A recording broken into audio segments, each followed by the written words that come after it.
আজ 10ই নভেম্বর, খুব স্পেশাল একটা দিন। কেন জানেন?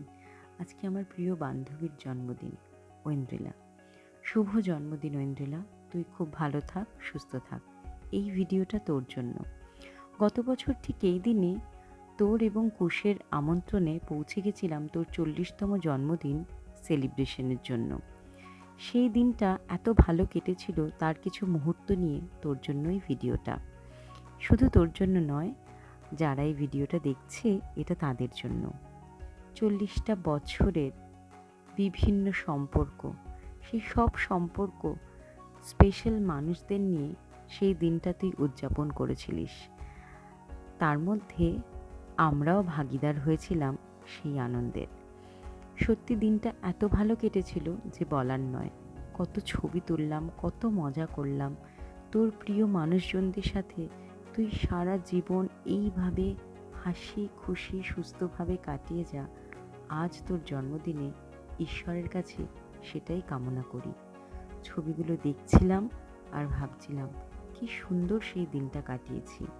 আর অবশ্যইভাবে কুশকে একটা অনেক বড় ধন্যবাদ জানাতে চাই। কুশ হলো আমার ফ্রেন্ডের হাজব্যান্ড, গৌরব দত্ত। বিশেষভাবে ওকে ধন্যবাদ জানাতে চাই এই কারণ এই পুরো আয়োজনটা সে একা হাতে করেছে। শুধু বড়দের কথা ভাবেনি, ছোটদের কথাও ভেবেছে। দুপুরের ভোজন সেরে আমরা বেশ আনন্দের সাথে বসে পড়েছিলাম ম্যাজিক শো দেখতে। সেই ম্যাজিক শোয়ে কী হলো সেটাও আমরা একটু পরেই দেখতে পাবো। আর এই যে দেখছেন ছোট্ট, এ হলো তুষিতা, আমার আর এক বান্ধবীর মেয়ে। সে ছিল সেদিনকার সেন্টার অফ অ্যাট্রাকশন। বান্ধবীর জন্মদিন বলে কথা, ছবি তো তুলতেই হবে, তাই বান্ধবীর সাথে সাথে আমাদেরও প্রচুর ছবি তোলা হয়েছে। কোনটা ছেড়ে কোনটা ডিলিট করব বুঝতেই পারছি না। মুহূর্তগুলো যেন মনে হচ্ছে এই তো গতকালকেই যেন পেরিয়ে এলাম, অথচ একটা বছর কেটে গেছে। কি অদ্ভুত না?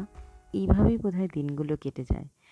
আবারও বলছি, তুই খুব ভালো থাক, সুস্থ থাক, তোর প্রিয় মানুষদের সাথে এভাবে আনন্দে হেসে খেলে দিন কাটা। এত সুন্দর সুন্দর মজার মজার গল্প হয়েছে সেদিনকে, কারণ সেদিনকে সকলের সাথেই বহু দিন বাদে দেখা হয়েছে। এই হলো আমাদের সেই দুপুরের আয়োজন। ঐন্দ্রিলার হাজব্যান্ড একটা সারপ্রাইজ রেখেছিল ওর জন্য। সেদিনকে একটা খুব সুন্দর ম্যাজিক শো অ্যারেঞ্জ করা হয়েছিল ঐন্দ্রিলার জন্য এবং আমাদের সকলের জন্য, স্পেশালি ছোটদের জন্য। ছোটরা তো মজা করেইছে, তার সাথে সাথে আমরা বড়রাও ভীষণ আনন্দ পেয়েছি। একটার পর একটা নতুন নতুন গেম এই যে ম্যাজিশিয়ান দাদাকে দেখছেন উনি দেখাচ্ছিলেন।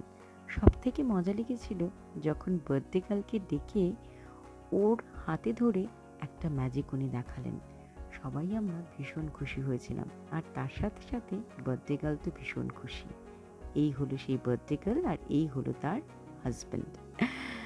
ভীষণ সুন্দর কিছু মুহূর্ত, ছবিগুলো যতবার দেখি ততবার ভালো লাগে। তাই আজ তোর জন্মদিনে মনে হলো এই ছোট্ট ভিডিওটা তোকে উপহার দিই। এর থেকে মনে হয় বেশি কিছু আর পাওয়ার নেই। একের পর এক কেক এসে গেছে, টেবিল জুড়ে 3-3টে কেক। এবার আসল সময়ের পালা, জন্মদিনের কেক কাটার সময়, যেখানে আপনজনদের নিয়ে সেদিনকে তুই খুব আনন্দ সহকারে হাসতে হাসতে কেক কেটেছিলিস। আমার মনে হলো এই দিনটা আবার নতুন করে একবার ঘুরে দেখি। তাই এই ভিডিওটা তোর জন্য। এই যে এখন সবাই একসাথে গান গাইছে, happy birthday to you, happy birthday to you, happy birthday dear Surabhi, happy birthday to you. হ্যাঁ, ঐন্দ্রিলার আরেকটা নাম হলো শর্মি। ওকে সবাই শর্মি বলেই ডাকে। এত সুন্দর একটা সন্ধে, একটা পুরো দিন কাটিয়েছিলাম যে সেটা ভোলার নয়। আর সব থেকে যেটা ভালো লাগছে, কাকিমা কাকু সকলে সেখানে উপস্থিত ছিলেন। গুরুজনদের আশীর্বাদ আর আপনজনদের ভালোবাসা ছাড়া জন্মদিন সবসময়ের জন্যই অসম্পূর্ণ থাকে। তাই সেই দিনটা একটা সত্যি খুব ব্লেসড ডে ছিল, কারণ সেদিন গুরুজনরা সকলে ওখানে উপস্থিত ছিলেন, ছোটরা উপস্থিত ছিল। একটা পরিপূর্ণ জমজমাট আনন্দের দিন। খুব খুব খুব খুব খুব মজা করেছিলাম। থ্যাংক ইউ তোদেরকে। তুই খুব সুস্থ থাক, খুব ভালো থাক।